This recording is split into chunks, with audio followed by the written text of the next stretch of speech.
Welcome to the Blueprint Podcast, where we throw out the old blueprint so you can become who you were always meant to be. I'm your host, Jason Smith, and if you haven't already, make sure you click the subscribe button and share this podcast with your friends on social media and tag me in it at JaybirdFit. Today, I have a very special guest for you, GS Youngblood. GS is the author of the groundbreaking book, The Masculine in Relationship, which directly challenges the notion that masculinity is inherently toxic. He lays out a powerful model where masculine power successfully coexists with the strong feminine. Through his masculine blueprint, focusing on respond versus react, provide structure, and create safety, GS guides men to move beyond flat, contentious, or emasculating dynamics. He's here to show men how to lead from true inner groundedness, inspire their woman's trust, lust, and devotion, and create the kind of deep, passionate connections they and their partners crave. GS Youngblood, welcome to the Blueprint Podcast. Good to be here, Jason. Thanks for having me on.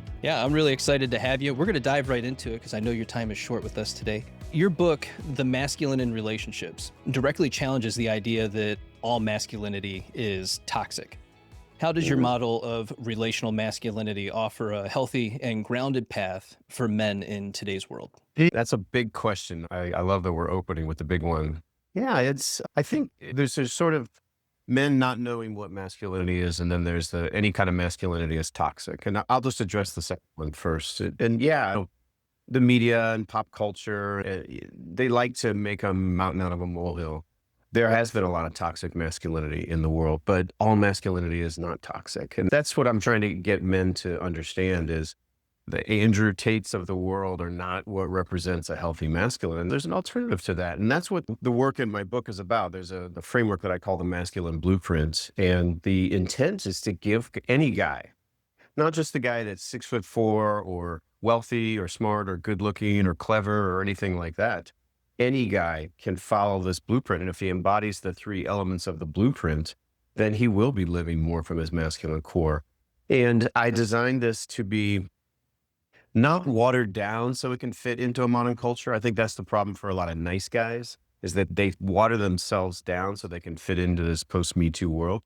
No, it's not about watering down it at all. It's just that we're not focused on having power over. You actually don't need power over.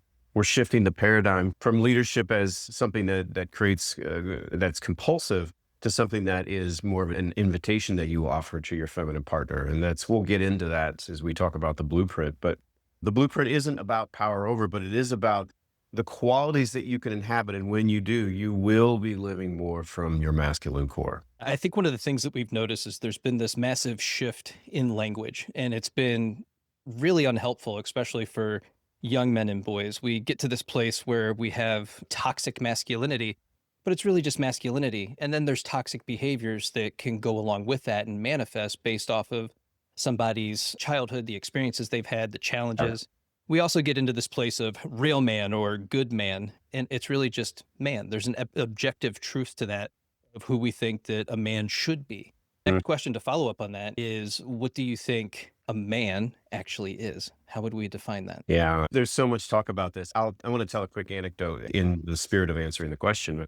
I saw I think it was a clothing company, and I'll let them go unnamed, but they did an ad campaign about filming guys and talking about what the definition of masculinity. And these guys on the commercial, they're popping off saying things like, look, masculinity is just about being a good person or being myself. And it was just like, no, that is watering down and erasing the true essence of what it means to be masculine.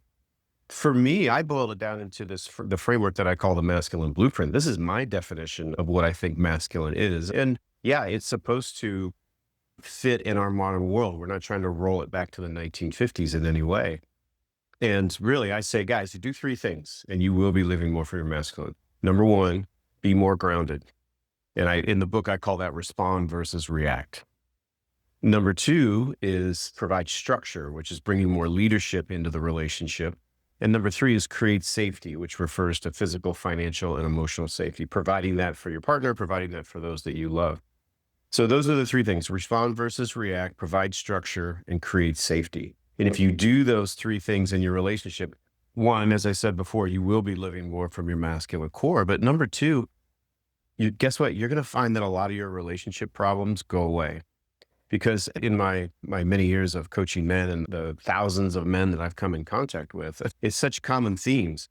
Their relationship is on the rocks because he gets too defensive and reactive. Their relationship is on the rocks because he just falls into nice guy behavior and provides no leadership and clarity. The relationship is falling apart because she doesn't feel emotionally safe and emotionally connected with him in the relationship. And those three things cause a lot of the relationship problems that a lot of guys are having. They don't realize that it's a lack of this masculine leadership, which is creating these problems in their own relationship. What inspired you to use the framework of respond versus react? How did you find that one? The whole process for me of writing this book was just starting many years ago. I just started to take notes on patterns that I observed.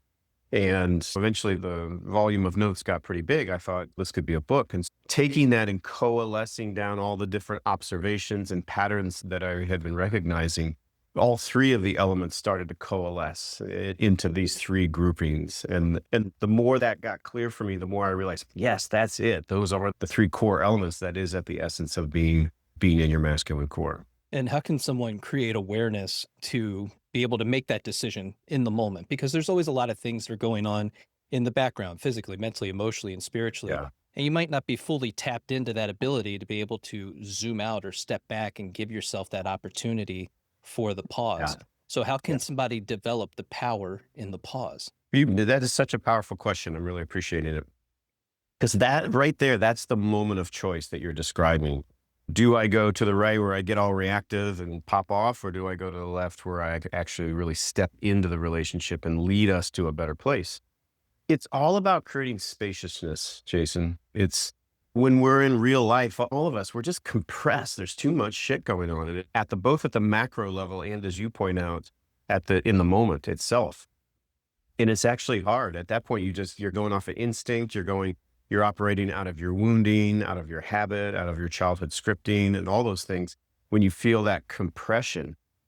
And what I do is I work with men to really create more of that inner spaciousness so you can actually witness yourself moment to moment. You can witness how you're being, you can witness what's unfolding in the moment. And in that space, you can make choice. And that's what we want to give guys is first, we want to create that inner spaciousness with them. And then that allows them to really witness and choose, which is not something they're doing now when they're at that compressed space. And we can all empathize with that when things get hot at home in our relationship. So that's how we do that. Now, how do you do that? One of the major ways that I work with guys to create that spaciousness, and really we're grounding their nervous system. That's what we're doing, is I teach everybody that I work with embodiment exercises. And embodiment exercises are the combination of breath work and movement and awareness training, visualization.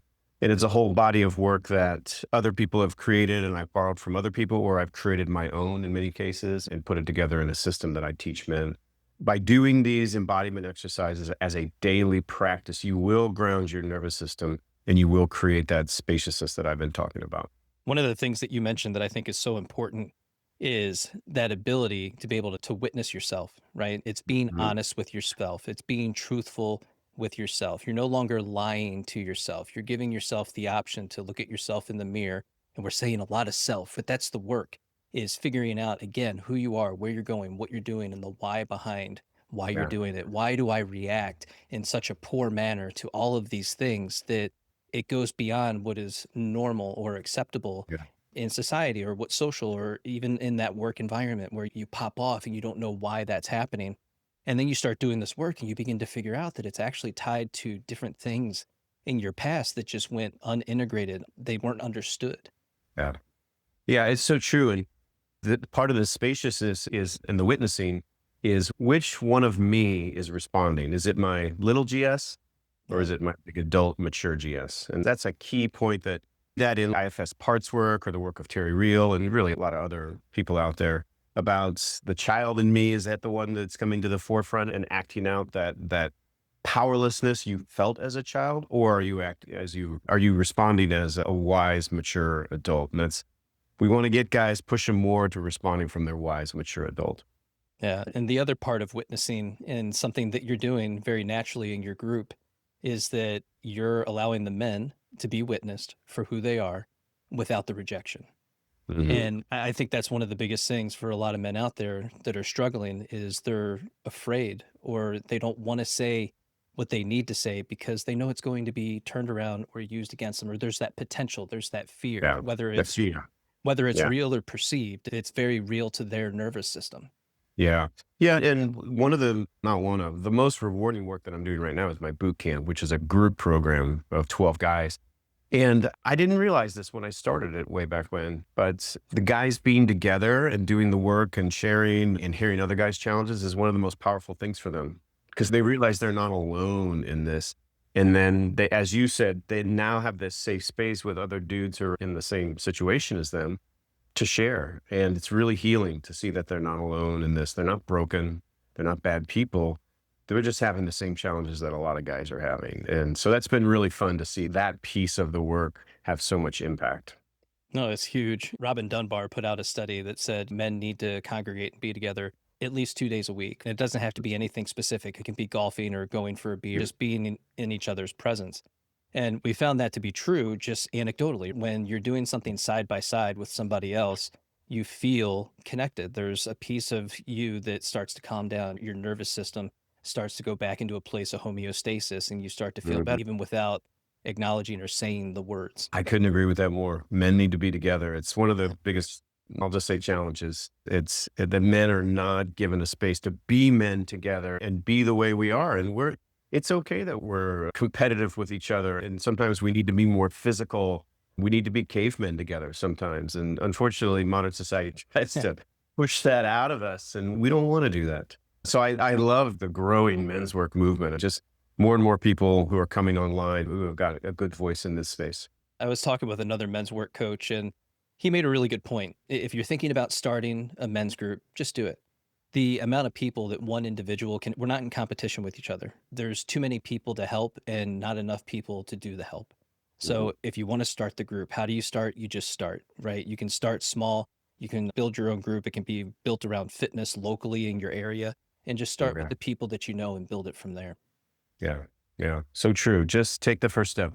Take the first step. The men will come. If you build it, they will come. So when we talk about leadership within the context of a romantic relationship, how can men really truly begin to lead? Yeah. So we're talking about the second element of the blueprint, which is provide structure. And this is masculine leadership. And what I always tell guys is leadership starts with inner clarity. And a lot of men have really outsourced their inner clarity. They outsource it to their parents and then they grow up and outsource it to their wife or partner. And what they find is that now they're habitually looking outwards for what's the right thing to do in this moment. The extreme of that is the nice guy behaviors, where he just suddenly starts pretending both to others and to himself that he has no needs and that he's just there to satisfy everybody else. And so the nice guy, his radar is just it's not turned up to 11, and he's always looking outward for the safe thing to do or say. So if you want to break that, I say, guys, just start developing your own inner clarity. So many men have lost that deep wisdom that they were born with, or the capacity for it they were born with. But then they've really started to put it to the side while they outsource that clarity to other people out of fear. So yeah, start getting inner clarity. What do I think needs to happen in this moment? What do I want and need? What are my boundaries? What do my loved ones and the people around me, what do they need? And then what does the moment call for? These are questions that I want guys to have their radar on rather than have that radar pointed outwards. And so it's the simplest example that I always give is it's the guy that's like, babe, want to go to dinner tonight? Just like the first thing he does is just check her. But it's like a dinner party. I always say you never show up to a dinner party empty handed. You bring wine, you bring flowers, you bring something for the host. You just never show up empty handed. So that's what I say to guys. Don't show up to a decision point empty handed. Have an opinion. Use your deep wisdom to what's the moment called for? What does she need? What do I need? What's the right thing to do here? And then you bring that to the table. And now you include her. It's not like we're doing this and there's no argument and no discussion. It's, hey, like, I think we should do X. How does that land for you? And so what I call that is clarity plus inclusion. You come to the table with a lot of clarity, but you include her, of course. If you're with a strong woman, which is most of my clientele, she's going to have opinions. So you sure as hell better include hers, but don't show up empty handed. So I think that's the muscle that men need to start to exercise, and that will catalyze their ability to bring leadership into the relationship. Yeah, there's a resentment and a contempt that comes along with that when you don't show up with at least a couple options to have an opinion, to know Yeah. yourself enough and to know your partner enough that, okay, yeah, these are the three places we generally, or we want to try this new place, or just go ahead and make the decision. It's not nobody's going to reject you for making the decision. Oh, yeah. I love what you just said. Let's zoom out slightly from that. There's a continuum here. There's not one level of leadership that you bring. Sometimes you're very inclusive. Sometimes you just don't give a shit and you just have no idea. And you're like, baby, I need you to make this decision. You can do that. That's part of leadership, all the way to here's what we're doing. So men, you choose your discretion to see what does the moment call for, where to fall in this. Sometimes you do need to call the ball. So make sure that you can when that's necessary. And sometimes you just don't give a shit. And so you want her to make the decision. And it's your leadership. You tell her, baby, I need you to pick the restaurant. That's what I do with my woman. I'm terrible at picking our Airbnbs when we travel. I'm like, baby, I need you to pick this because I suck at it and you're good. But even in that is my clarity about what I think should happen. So I think that's the answer to your question. And then I'm in that piece of men, you decide where you fall on the continuum on any particular issue. One of the things we try to do, and this is just people in general in relationships, is we try to fix or change the other person. And we're never really looking at the capacity of the other person. We're looking at it through the lens of what I need and what I want and where I'm going. And we're trying to get something satisfied within ourselves through that other person without first focusing on your own capacity and what you're capable of and going from there. Yeah. What would be the question embedded in that? I think it's just an interesting thing because attachment styles has been one of those things that people primarily focus on. And so we get a lot of anxious attachers in the comment section that are always sitting there trying to fix or change the other person, and they're outsourcing their well-being, their love, their experience, their inner self to this other person. So they're abandoning themselves in that process, which, is frustrating because you so deeply want connection and you're trying to connect with this person who isn't actively connecting with you. Yeah. I'm going to pick out one of the things that you said is just, we're constantly trying to change the other person. And along with that is we're constantly blaming the other person for the dysfunction in our relationship. And this is part of leadership. When I talk about leadership, I often talk about it in three domains. One is logistical, the day-to-day logistics of life. There's the sexual domain. This is in the bedroom. How much leadership do you bring into the bedroom? And there's the emotional domain. And I talk a lot about emotional leadership. And one of the phrases from the book is, you may or may not be the problem, but you are the solution. And part of the problem for guys is, it's really for everybody. I think women absolutely do it too. It's, you're the problem. I need you to change. Here's what you did. And there's no focus on oneself, because we actually have a lot more power to change situations than we think. And this is something I tell guys all the time. The feminine's way of being is often more of a response to our way of being. Our way of being has its own set of contributors, but theirs is more often than not a response to ours. So if we're not relational, they're going to get bitchy. And here's what I tell guys is, oh, this is great, guys, because it doesn't mean that everything's your fault. What that means is all you have to do is change your own way of being. She'll change without even knowing it. So instead of, you need to stop being such a bitch, or you need to want to be sexual with me more, like going to the symptoms, actually start looking at yourself. And when you become generally a lot more relational with her, the irritability, the criticism, the lack of interest in sexuality tend to go away by themselves, rather than, can you be less irritable? And why are you so critical all the time? And you complaining about the symptoms. Just change your own way of being, become more relational, and you'll find that a lot of those problems will just magically go away. And what that means is you're powerful. You have the power to affect the situation. When you're blaming the other person, you have no power, because you really can't change people. That's the thing. You can scare them into compliance, but you really can't change people. That's a weak position when you're constantly blaming the other person and seeing them as the solution rather than yourself. And really what you're talking about here is providing the invitation. When you find yourself in that place where you're in that low vibrational spot where you're trying to fix or change the other person, you're frustrated, you're irritated, sad, lonely, depressed, angry, filled with resentment and contempt, that's the place where you have to recognize that, you know what, okay, what I'm doing isn't working. This isn't moving me in a direction that I want to go. I've actually done this multiple times now. I've been doing it for years or decades. maybe it is time to do something new. And so if you're the one that can step back, zoom out, and start doing things just a little bit differently, that's the invitation for you to start doing things differently. Yeah. As you do that and you start to repair the relationship that you have with yourself, physically, mentally, emotionally, and spiritually, the other person's observing, they're watching. They're not going to want to do it with you. We hear this all the time. Oh, my partner doesn't want to go do this, that, and the other thing with me. Doesn't Yeah. matter.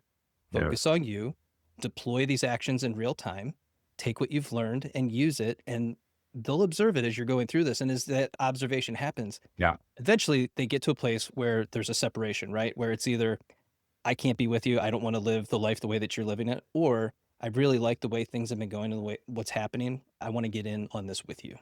Yeah. Yeah. That happens a lot with my clients. Yeah. Yeah. We're scared to lay down our arms and our defenses. Yeah. It's not just men, but humans. And that's what I put a lot of the burden on guys, and some of them come back like, well, why do I have to do everything or be the one that goes first? Because you're more brave, or at least we want you to be. And it takes that courage to lay down your arms and say, okay, I'm going to stop blaming you and maybe tell me about your experience. And as you said, once you start doing that, the other person, either they realize that they've been withholding their generosity and they're not shamed, but they're definitely noticing that you're being emotionally generous and being the one that goes first. And that does motivate a lot of people to then take that step themselves. And yeah, when you are emotionally generous first, it gives the other person the safety to do it themselves. And then now you have two people that open up and then they come back together. This is leading perfectly into your relationship boot camp. What is one of the biggest, perhaps unexpected challenges men face when they commit to actively repairing their relationship using your principles? And how do you help them navigate it? You asked for one, but I'm going to give two. What's the biggest surprise? One, for the guys, it's the biggest surprise that they're not alone. But I know I already said that, but I wanted to reiterate that. No, we can't say that enough. Yeah, they're not alone, guys. You are not alone. Biggest surprise, I'm being a little tongue in cheek, but this shit works. And I have this relational work that is based in the masculine feminine dynamic. And what I mean is that they're surprised that they can actually affect the situation. And then they do in some little way. They bring something new, as we've been talking about. And their woman opens up. And they haven't seen that in years or months or whatever it's been. So they start to realize firsthand that principle that I talked about, that if you just change your way of being, she'll change. So if you change, she'll change. And they start to realize that it works. And so I think that's the biggest surprise for guys. And so I help guys find the way that they're being the least relational. And then I work with them on what would be a different way to come forward with this. Also, what are the things that you need to support yourself in being able to be different? And often that's embodiment work. Sometimes it's other therapies that address a man's anxiety, all kinds of different things. It's different for each guy in some ways. But yeah, that's the biggest surprise to them. They're like, wow, this works. I can create something different and something new is possible. And it's a beautiful sight to see. No, it really is. And you hit on a key point there about nervous system work and the fact that it's going to be different for everybody. And I think that's important because people put out so many different videos about you have to do this modality, you have to do this exercise, you have to do it for this many minutes. And well, everybody's nervous system is different. It was primed on their own personal experiences growing up from the womb until who they are today. And so one modality that might work for you isn't going to work for the other person. And so this is a little bit of trial and error, and you can't get frustrated with yourself as you go through this. You have to allow yourself to step into the work and try the different modalities and see what works for you. Yeah, totally. And you didn't ask this, but I want to add one thing to this. There's also voices out there that talk about nervous system work, and talk about that you need to step into your masculine leadership, but don't tell you how. And this at that platitude level. But this is where I like what we're bringing into the world is the how, to really address the nervous system and at that deepest level, because that's where the work has to take place. You can't just talk about platitudes or talk about the divine and act spiritual and all that shit doesn't work at all. It's a lot of spiritual narcissism is what it is. And it ends up falling flat and leaving people extremely disappointed. Yeah, most guys are like, I have no fucking idea what you're talking about, to some of those voices. Yeah, we wanted it practical and applicable. Speaking of things they might not fully understand, you did mention masculine and feminine dynamics. So if you could explain that a little bit for us. It's lead follow, it's directive and receptive. And we're not, let's just clear this up. We're not saying that like men are in charge and women follow. It's not what we're saying. We're talking about energies here. We all Okay. have masculine and feminine in us. So let's just understand that we're talking about energies. But those energies of directive and receptive, that's a powerful paradigm through which to look at relationship. And I'll go back to the blueprint. In the masculine feminine, the first element of the blueprint is respond versus react, getting more grounded. And this is the polarity of masculine and feminine. When your woman comes to you in an emotionally chaotic state, she needs you to be polarized and be in a very calm, still state to help ground and co-regulate her. That doesn't mean you need to be like a monk and completely still and non-reactive. It's not that at all, but she needs you to co-regulate her. And that's the polarity of masculine and feminine as it plays out in the first element of the blueprint. Second element provides structure, which is leadership. I think this is pretty obvious. Sometimes the feminine energy in her needs you to give her guidance, give her containment, to give her directionality. And that's the polarity of masculine and feminine. And then there's create safety. And she needs you to create that container of safety in which she can flower into her full feminine. And so the polarities, this notion of polarity plays out in lots of different ways in the kind of masculine leadership and the masculine blueprint that we've been talking about. One of the other things you spoke about was nice guy. What is a nice guy? How do they show up? What is this definition of a nice guy? Yeah. Pretty simple. I love the book that Robert did because it's so clear and simple. Nice guys are, one, they pretend to have no needs, so they can just go along to get along and they'll be safe and everybody will like them. They fear that if they have needs, people will reject them or those needs will get rejected. All of that comes from their childhood where their needs weren't being met.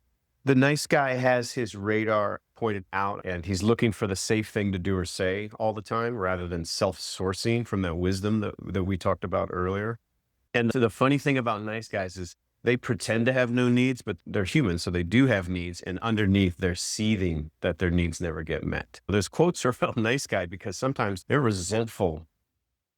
Sometimes they're deeply resentful but they try to hide it. Well, guess what? Your feminine partner, many of them are empaths. She's going to feel that. And so while you think you're being nice, you actually put off this air of like just cold, probably not cold, more like under the surface, white hot anger that leaks out as resentment that you think you're hiding, but your woman can feel. And no wonder your relationship sucks. No wonder you seem like you can never feel powerful within yourself because she can feel your anger and it shuts her down and the relationship gets worse. And it's a bad, vicious cycle that spirals down. And so that's my simplest definition of what a nice guy is.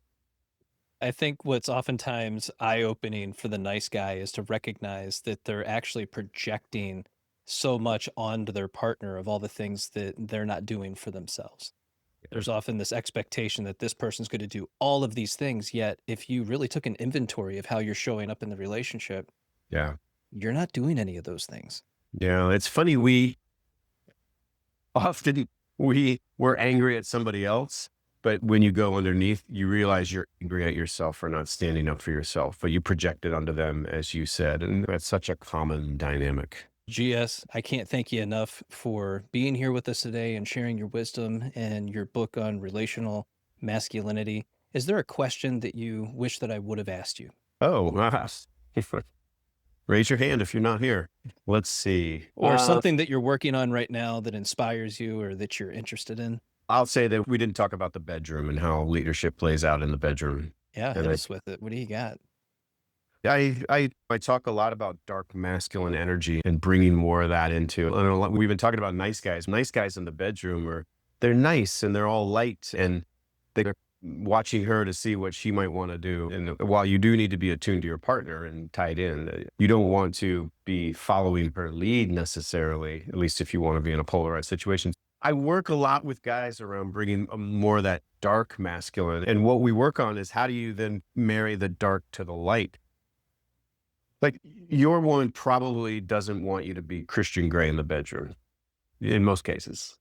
Most cases, yes. Yeah, most cases. Some do, but he's a little too much of it, and that's all he is. And then I think over the movie, he learns to be a little more human. But at the beginning, he's just about the dark. And dark is great. Most women are tired of just nice sex, and they want you to actually bring a little more edge. Like a lot of men would be surprised how many of the women out there want more edge in the bedroom. But the problem is if it's all dark and edge, like Christian Grey was at the beginning of the movie, while there might be a exciting novelty effect at first, at some point the woman's not going to feel totally safe with him if he's all dark.